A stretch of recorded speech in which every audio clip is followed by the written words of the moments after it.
Management അസോസിയേഷനുകളുടെ യോഗം വിളിച്ചിരുന്നു. CMS, KPS, MA, aided school management association, madrasa board, Muslim education society, LMS, SN trust, SNDP Yogam schools, Kerala aided school management association, Samastha, EK, AP വിഭാഗം, NSS schools തുടങ്ങിയ കേരളത്തിലെ എല്ലാ aided മാനേജ്മെൻറ്റിനെയും പ്രതികരിക്കുന്ന ആൾക്കാർ പങ്കെടുത്തിരുന്നു. എല്ലാവരുടെയും അഭിപ്രായങ്ങൾ കേട്ടു. അഭിപ്രായങ്ങൾ പറയുന്നതിന് മുമ്പ് തന്നെ ഏത് സാഹചര്യത്തിലാണ് ഇങ്ങനെ ഒരു തീരുമാനം കൈക്കൊണ്ടത് എന്നതിനെ സംബന്ധിച്ചിടത്തോളം ഞാൻ അവരോട് വിശദീകരിച്ചു. അതിനുശേഷം എല്ലാവരും അഭിപ്രായം പറഞ്ഞു. മഹാഭൂരിപക്ഷം വരുന്ന ആൾക്കാരും ഗവൺമെൻറ്റിൻ്റെ തീരുമാനത്തെ സ്വാഗതം ചെയ്തു അവർ അംഗീകരിക്കുന്ന നിലപാടാണ് സ്വീകരിച്ചത്. ചർച്ചയിലൂടെ ചില ആൾക്കാർ ഇത് ഉച്ചയ്ക്ക് ആക്കിയാൽ പോരെ, ഈ അരമണിക്കൂറും വൈകുന്നേരം ആയാൽ എന്താ എന്നെല്ലാം പറഞ്ഞുള്ള ഒരു ചില അഭിപ്രായ പ്രകടനങ്ങളെല്ലാം സ്വാഭാവികമായിട്ട് നടത്തുന്ന അഭിപ്രായ പ്രകടനങ്ങളെല്ലാം നടത്തിയിരുന്നു. അതിൻ്റെ പ്രയാസങ്ങളെ സംബന്ധിച്ചിടത്തോളം ഞാൻ അവരോട് സൂചിപ്പിക്കുകയുണ്ടായി. പ്രയാസങ്ങളെന്ന് പറഞ്ഞാൽ 2025 മെയ് 31 സർക്കാർ ഉത്തരവാണ് ആദ്യമായിട്ട് ഇറങ്ങുന്നത്. അതിൽ പറയുന്നത് ക്ലാസ് 1 മുതൽ ക്ലാസ് 4 വരെ 198 പ്രവൃത്തി ദിവസങ്ങളുണ്ടാവുള്ളത്. ക്ലാസ് 5 മുതൽ 7 വരെ 200 പ്രവൃത്തി ദിനങ്ങൾ ഉണ്ടാവണമെന്നാണ് പറയുന്നത്. ക്ലാസ് 8 മുതൽ 10 വരെ 204 പ്രവൃത്തി ദിനങ്ങളായി കൊണ്ടുമാണ് ഈ മെയ് മാസം 31 ഉത്തരവ് ഇറങ്ങുന്നത്. അതിൽ LP വിഭാഗം സ്കൂളുകൾക്ക് അധിക പ്രവൃത്തി ദിവസം ഇല്ല. UP വിഭാഗം സ്കൂളുകളിൽ ആഴ്ചയിൽ 6 പ്രവൃത്തി ദിനം വരാത്ത രീതിയിൽ 2 ശനിയാഴ്ചകൾ ഉൾപ്പെടുത്തിക്കൊണ്ടും ഹൈസ്കൂൾ 6 ശനിയാഴ്ച ജൂലൈ ഉൾപ്പെടുത്തിക്കൊണ്ടുമാണ് കലണ്ടർ തയ്യാറാക്കിയിട്ടുള്ളത്. അതായത് ഹൈസ്കൂളിൽ 198 സാധ്യമായ ദിവസങ്ങളും 6 ശനിയാഴ്ചയും ചേർന്ന് 204 പ്രവൃത്തി ദിവസം, 38 വെള്ളിയാഴ്ച ഒഴിവാക്കി.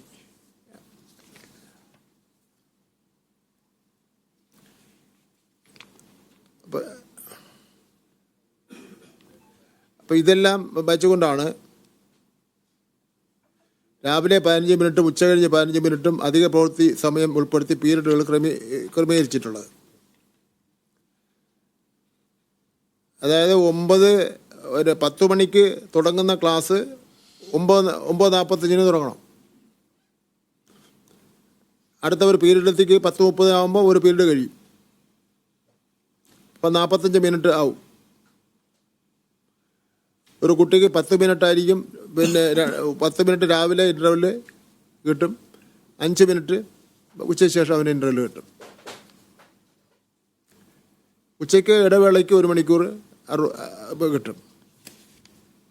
അപ്പോൾ ഇത് ആകെ രാവിലെ മാത്രമാണ് ഈ 15 മിനിറ്റ് പ്രശ്നം ബാധിക്കുന്നത്. വേറെ ഒരു ബാധിക്കുന്ന പ്രശ്നമില്ല.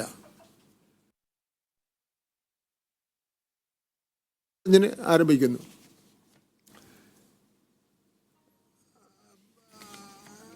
ഇത് കൂടാതെ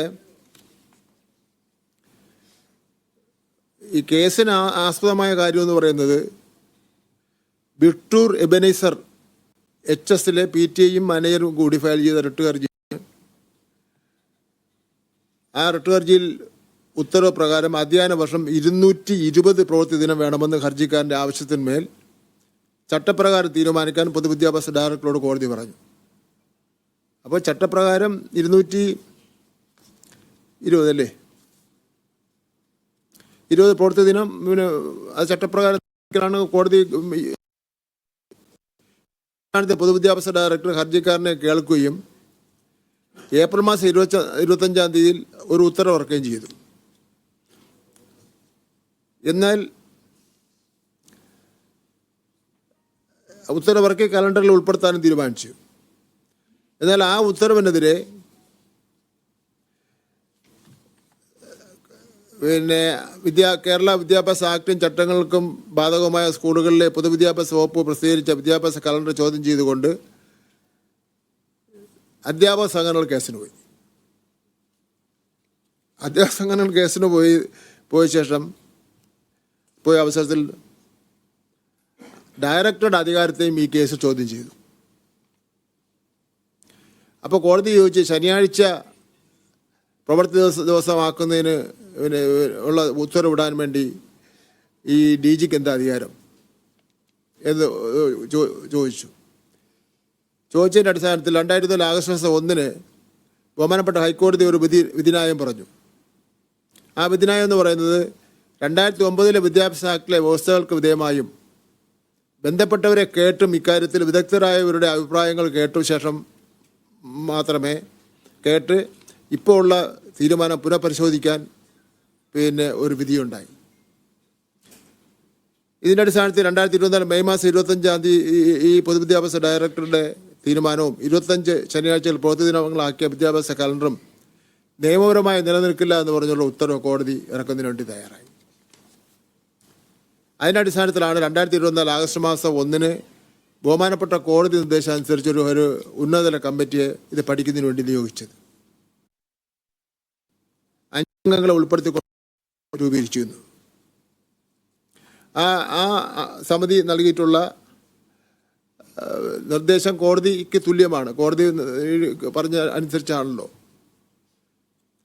അത് പ്രകാരമാണ് ഇപ്പോൾ കാണുന്ന 15 മിനിറ്റ് രാവിലെയും വൈകുന്നേരം 15 മിനിറ്റും കൂടുതൽ എടുക്കുന്നതിന് വേണ്ടി പുനഃക്രമീകരിക്കുന്നതിന് വേണ്ടി തീരുമാനിച്ചത്.